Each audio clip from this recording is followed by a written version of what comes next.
You have something to bring into the world that no one else can bring in. And so if you fail in that duty, then you deprive the world of that.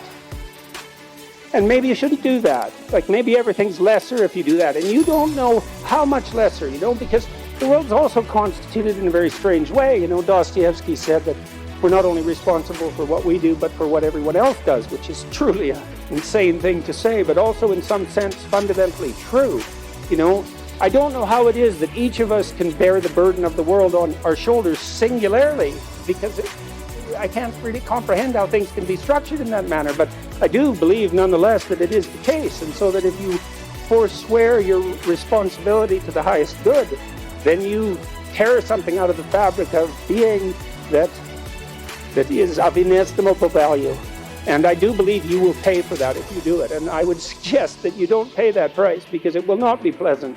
That's definitely hell. And if you don't think hell is real, you haven't thought about it enough. It isn't a matter of other people believing foolish things. It's a matter of you being so naive and so well protected that you have no idea how the world is constituted. I had lots of clients and students who were chaotic in their orientation of life. They didn't know what to do, and they didn't know what to do about not knowing what to do. It's like, I don't know what to do with my life, and I don't know what to do about my ignorance. And my reaction to that, in some sense, wasn't exactly the reaction of a clinician, because not a typical clinician, because typical clinicians are liberal Protestant in their fundamental orientation, and they tend to think of psychological development as something like self-actualization, right? It's really a self-development process. But that wasn't my observation, partly influenced by the developmental psychologist Jean Piaget.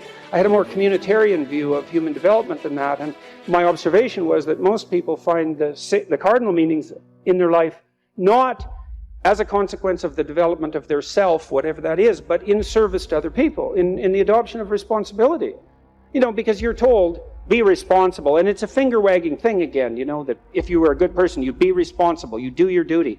But no one ever says, well, because that's where you find the abiding meaning in your life, and you need that meaning to sustain you through suffering. And that's definitely the case. I was very ill for a number of years, and a lot of what got me through that wasn't my own special nature, let's say, but the support of my family and the support of my friends and the support of the broader community made a huge difference, not only psychologically, because I knew people were supporting me, but also practically. You build yourself a community, you sacrifice yourself in the service of other people, not so much because you should, although you should, but because that is where meaning is to be found, and you need a deep meaning to sustain you through tragedy. That's the arc.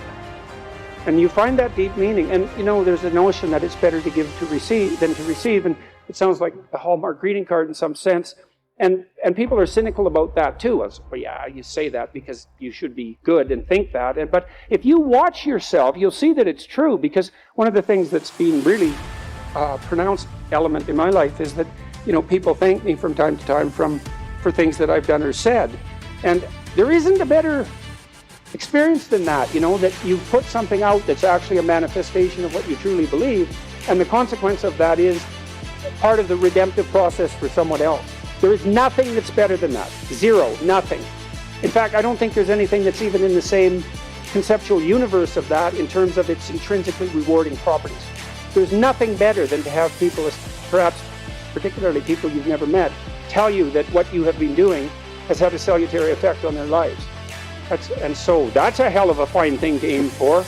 And why not aim for it, because you could do it. If you put, I wouldn't even say necessarily that you put other people first, because I think that's a mistake, but I do think it's the case that you treat other people in the manner that you would wish to be treated if you were treating yourself properly. And that's also a sophisticated thing, right, to learn to treat yourself properly. Because that doesn't mean you get to fulfill every momentary whim, because that's what you do when you're 2, and 2-year-olds can't live without their parents. You have to be wise enough to govern your current behavior in light of the future. And that's really what it means to be an adult. It's what it means to forestall gratification and to attain the responsibility of an adult. And the reason that you should do that, because you should, is because it's actually better, in all ways. It's a panacea for suffering to adopt that responsibility. Knock and the door will open, ask and you will receive, seek and you will find. And people think, well, no way, the world's not constituted like that. It's like, It goes back to the idea of aim. If you don't aim at it, you're not going to hit it.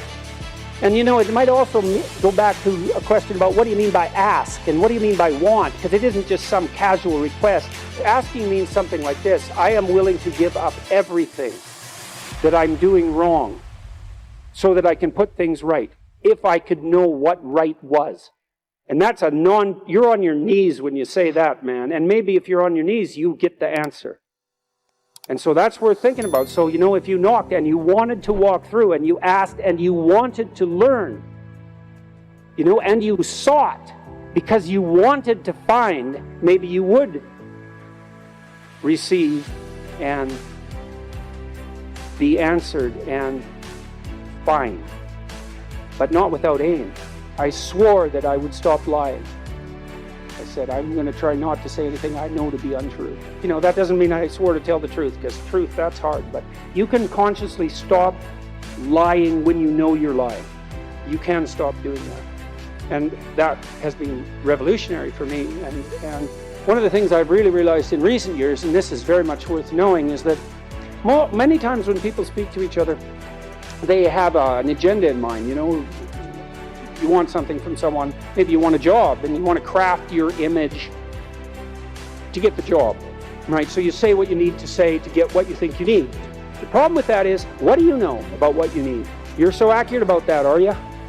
And you think you know what you need exactly, and so you're going to falsify your utterances to bring about the desired end, and you're going to use the other person as a target of your manipulation. Well, that's like you write an essay because that's what the professor wants to hear. It's like you don't do that, because you don't falsify your words, because hypothetically they're divine, and the whole stability of the state rests on them, hypothetically, and maybe really too. And so you don't do that. And so instead you strive to tell the truth, and maybe that's an aim too. And then it's an adventure, because I'll tell you one thing: if you tell the truth, you have no idea what's going to happen to you. Because you have to let go of that. It's like, I'm going to say what I think. And then what I'm going to assume, faith, I'm going to assume that whatever happens, if I am telling the truth, is the best thing that could happen. Because the truth brings about what is best. And even if it looks hard for me, because it might be, because people take the easy way out often when they lie, even if it looks bad for me, that doesn't mean it's bad. It just means I don't see the whole picture. And if you believe that the truth will set you free, and that there is such a thing as the truth, and that the truth is redemptive, then you're pretty much stuck with that conclusion. But one of the remarkable things about that, and this really is worth knowing, is that if you do that, you will have your adventure. Right? That's the Abrahamic adventure, the call from God that justifies your life because of the excitement of what you're doing. And the truth does that. And then if it's the truth, man, it's your adventure. Because what bloody adventure are you having if you tell someone else's story? It's not yours.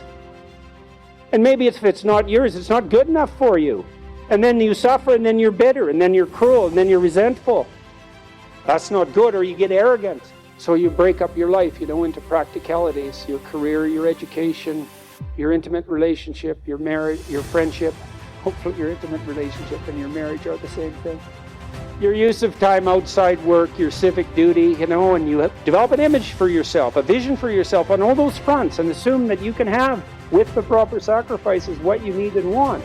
And then I'll say something interesting about that, because that's the pursuit of goods in a practical way, right? And what's valuable in a practical way, in an implementable way. And you pick those pathways and you dedicate yourself to their optimization along any of those axes.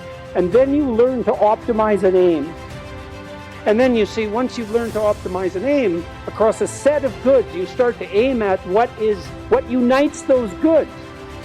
Because that's what makes goods good. It's whatever is common across a set of goods. That's the highest good or a higher good. And so by practicing any good in any rigorous sense and making the proper sacrifices in that direction, you simultaneously learn to approach the good that is the sum or the essence of all those proximal goods. And freest societies that we have, that the world's ever known, the more successful societies, are predicated on precisely that idea as an unshakable foundation, a self-evident truth in the case of your country. And so it might be true, and if it is true, and if that is real, then why in the world would you ever attempt to do anything else?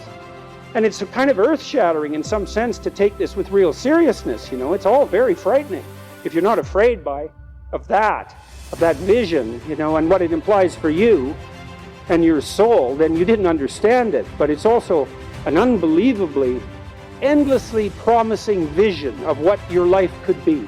And you know, you might think, well, I need a life so rich that I can justify its suffering.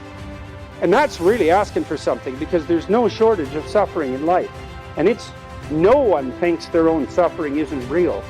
And maybe there's a possibility that there's some aim that's so high that the attempt